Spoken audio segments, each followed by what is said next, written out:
ba yan, Lassie? Dog? Oh, tinakot. Ay, bawal. Oo, Thursday ka. Ay, bawal ka po.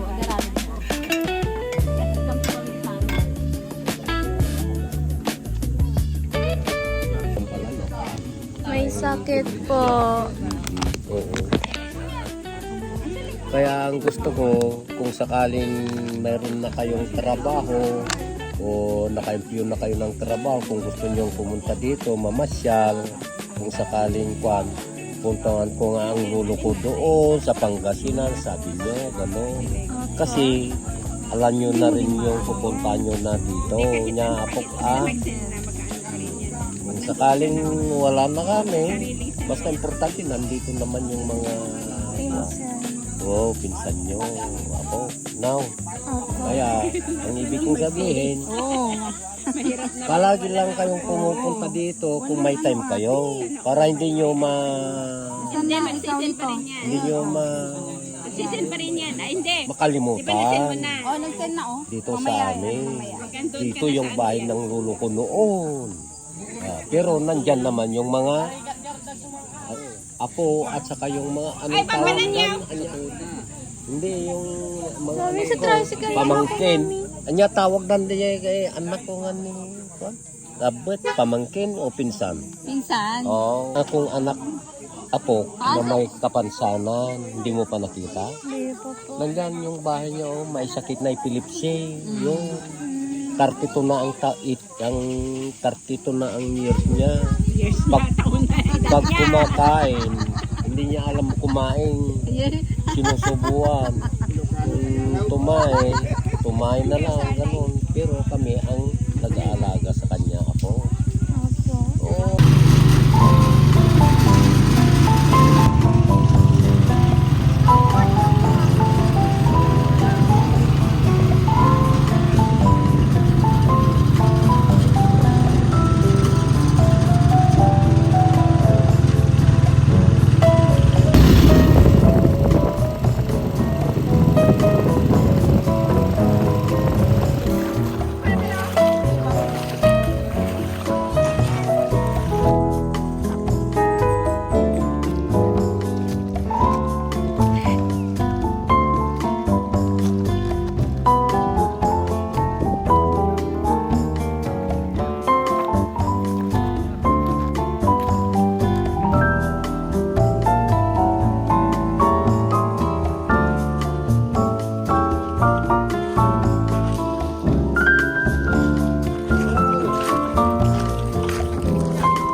Grabe, bilad na bilad ako sa araw, guys.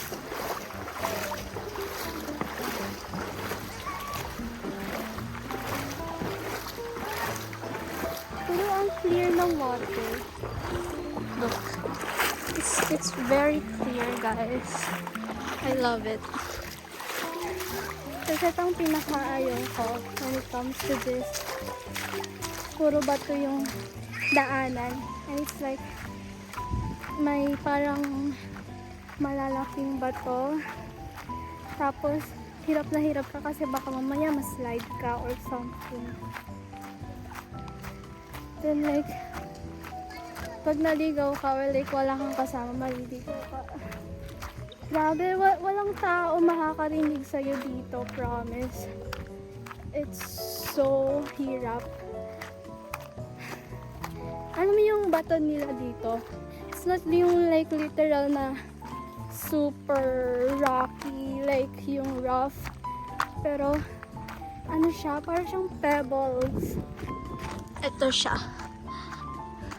I mean, hindi pa ito ah.